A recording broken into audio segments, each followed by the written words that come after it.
I was going to pour us up over here, but it's red. So I'm like, let me not pour it. Gotta be careful. Yes. What is up, friend? Cheers. I'm sorry. Cheers. You are fine. We came in double fisted. Oh my gosh, you guys, it has been a week. Oh, it's been a time, honestly. Yeah. When's the last time we got together to do this? It's been a minute, but that also means we have like really great things to talk about today because we get most of our stuff from questions we get all week and like things that have happened. Clients and just activities. Yes. Okay. Well, cheers for all. Yes. Cheers. Cheers to episode 3 of Uncorked with Tay and Tiff. We're doing a red today. We are doing a red. Yes. Okay. This red wine is sponsored by. Oh, it's so dry and I love it. Oh my gosh. I love a dry wine. Chateau Pew. Pew. Listen, she got it. I can't say it. I don't know if that's right. Pewy. And this is what? It is a red.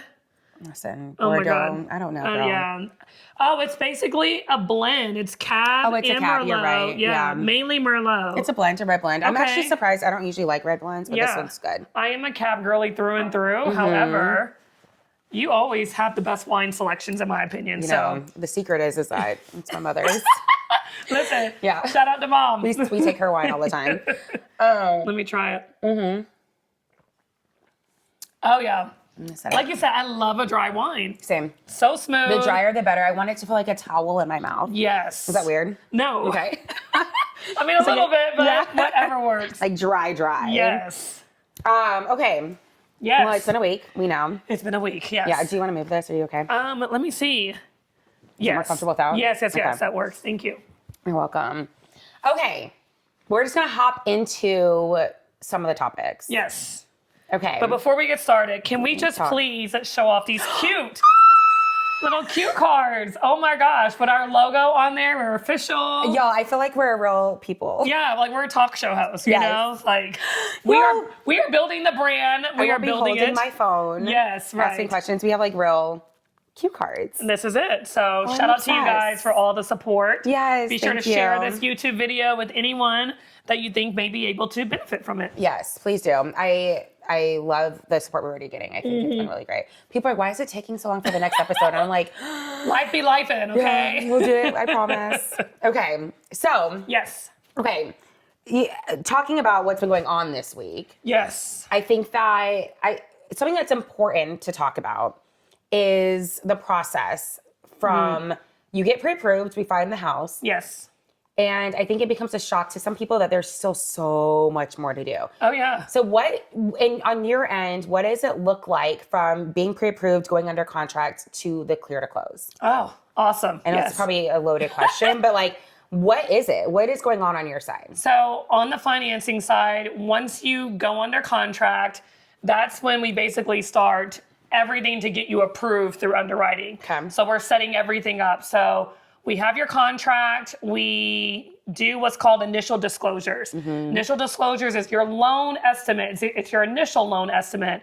So the numbers will vary. They will change. I typically like to do worst case scenario up front. So when we do close, buyers are more excited that their monthly payment went down and their cash to close.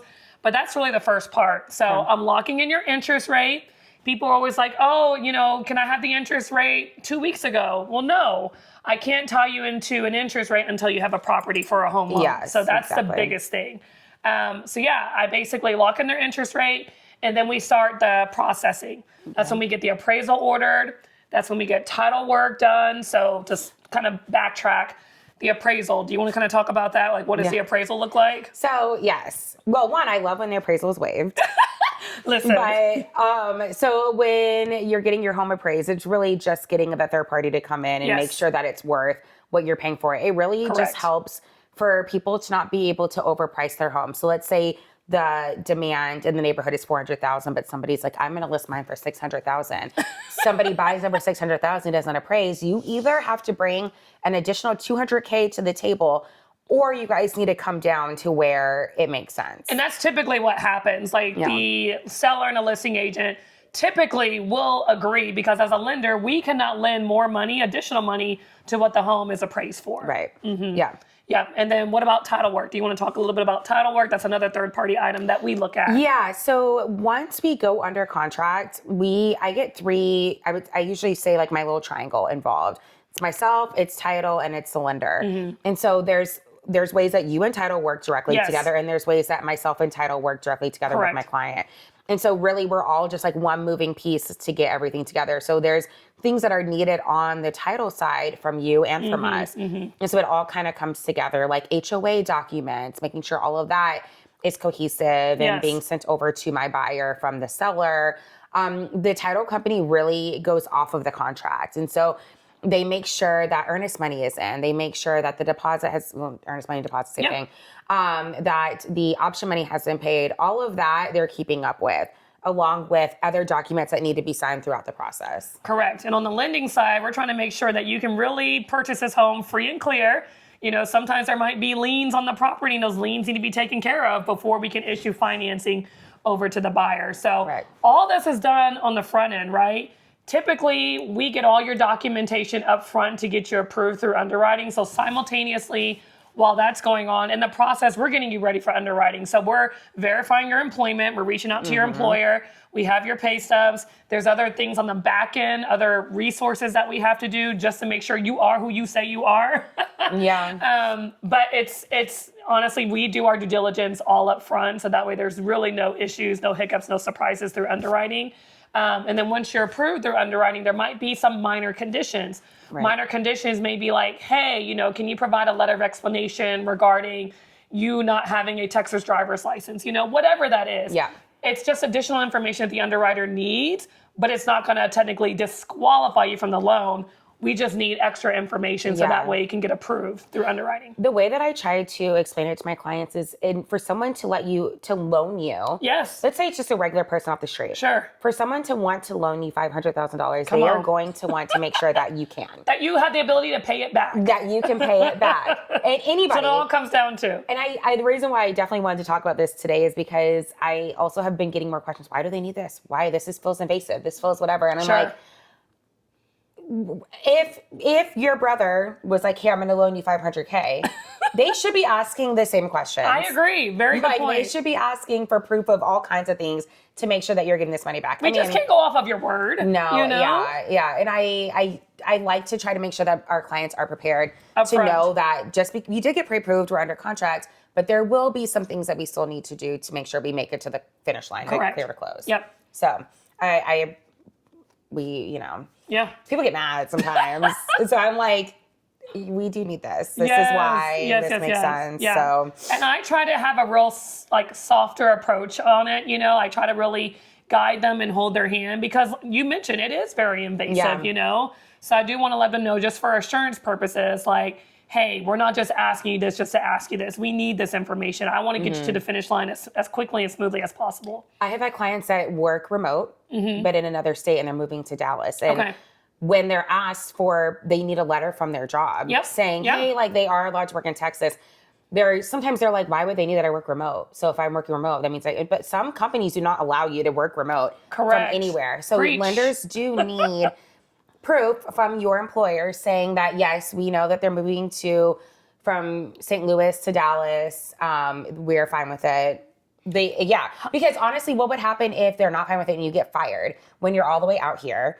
And then they're like, no, we can't pay this loan. Like literally, it's such a CYA situation. Like cover your butt. CYD. CYD. Don't say a bad word on here. No. Yeah, no, it's good. No matter, like in all aspects. So yeah, some of it can seem annoying, but there's a reason. But also too, 100 remote access letter that you can relocate and still work for your same job. But is it also at the same rate of pay?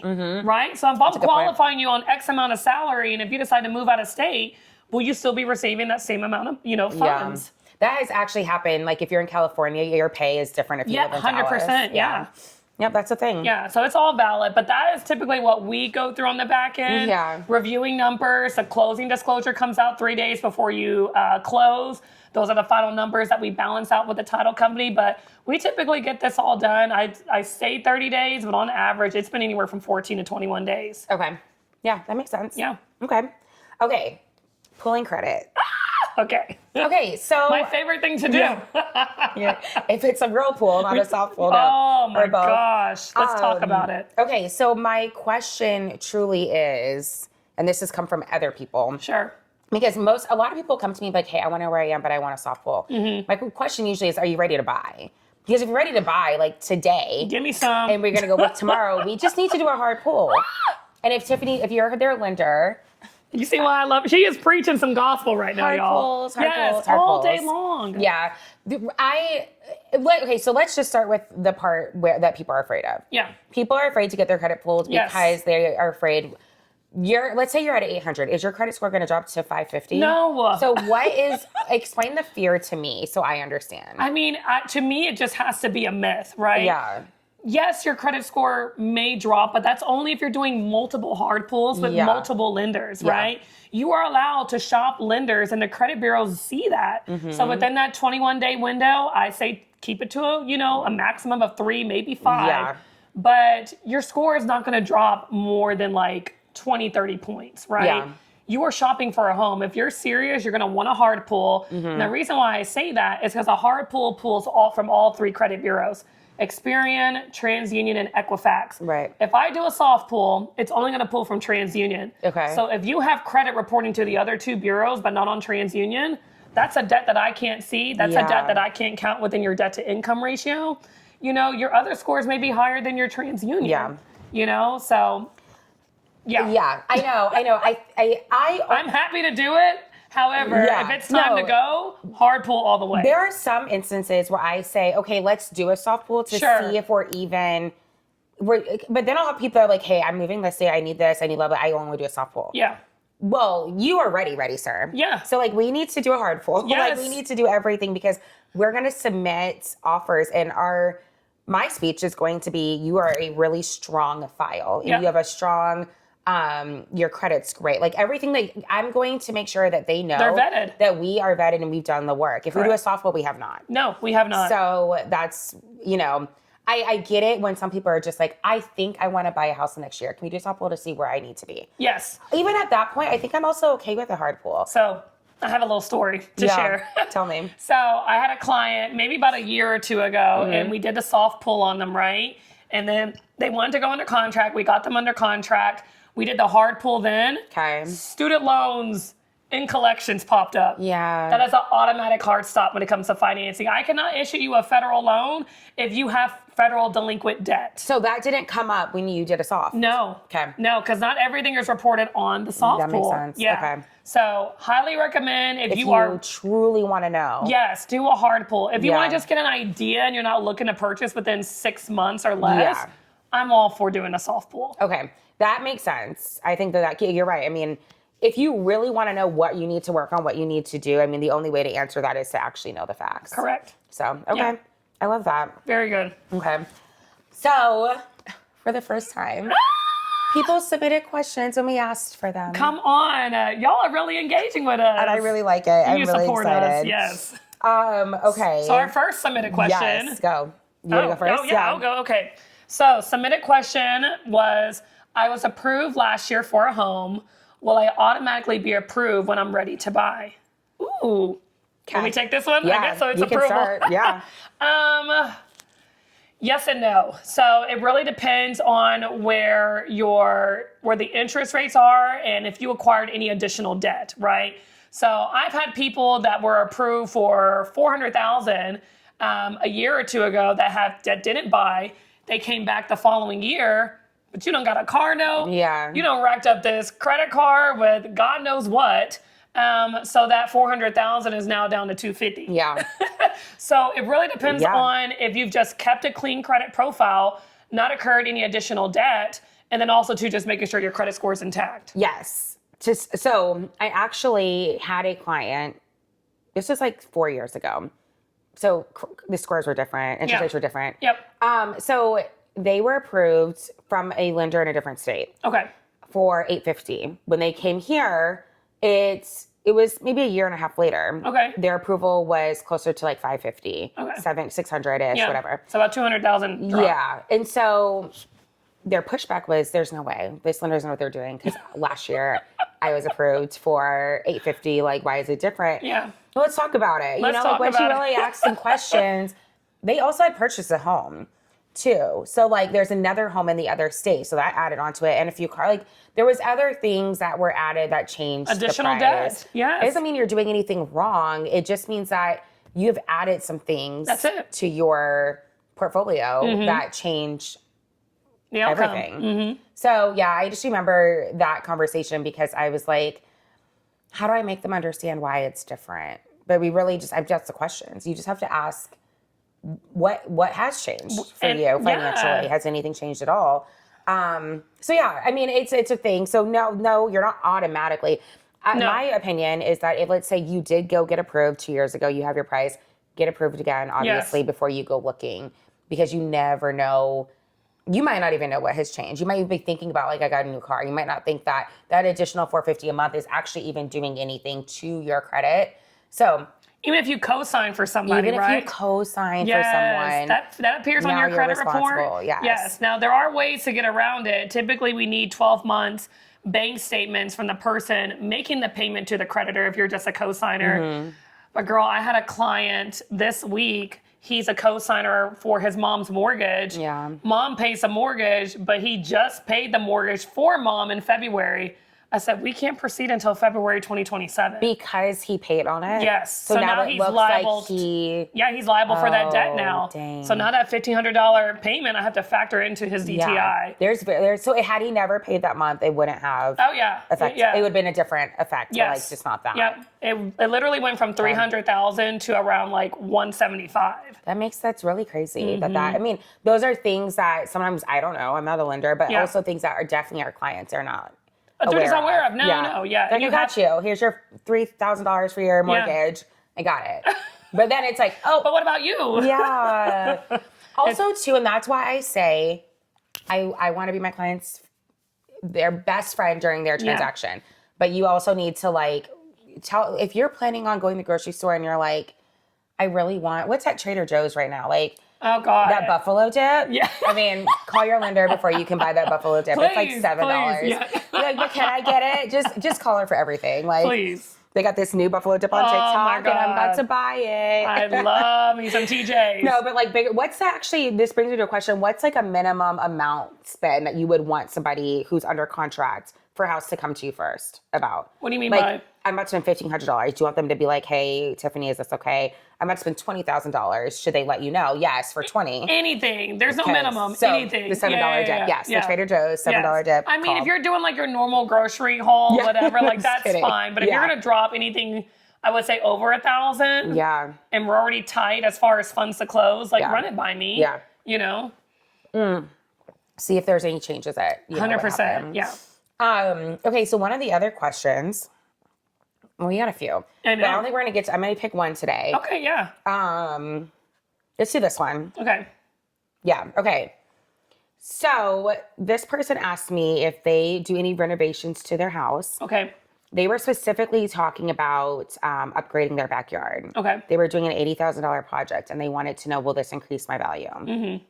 And the short answer is probably not.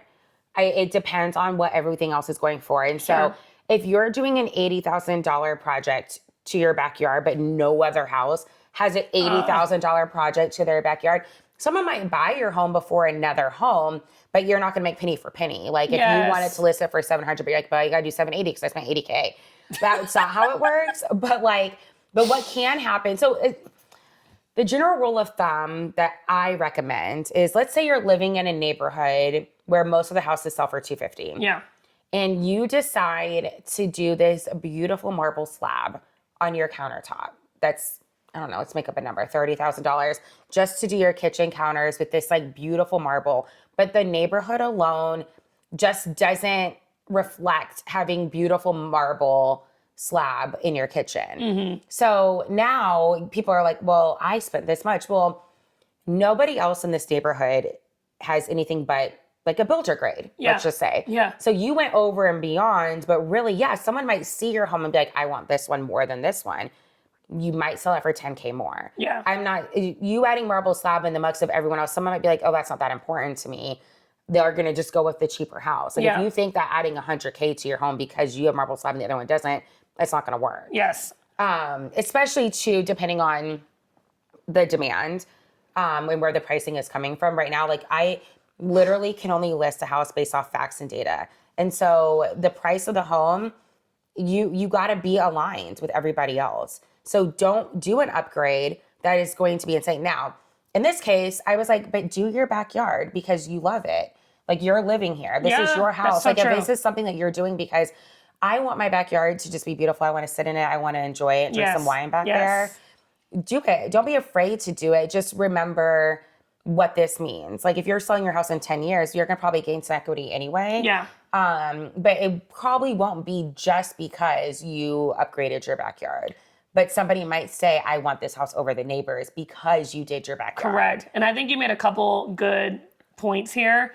The dollar for dollar, that's one. And then also, too, the market. The market. You cannot control, you cannot time the market. Wherever it's at, we have to adjust and be in alignment. Yeah. Quick story. Okay. So I recently had to talk to a potential seller. Okay. And they had purchased their house a little over a year ago. Okay. And so they wanted comps because they wanted to move because they want to be closer in. Sure. So I gave them the comps. I pulled the comps. I checked every single house. It's not hard to pull comps for something that's just a little over a year. Mm-hmm. The houses are so new. Some have warranties. True. Like, we're basing it off of what the new builders are selling, what everyone else is selling for.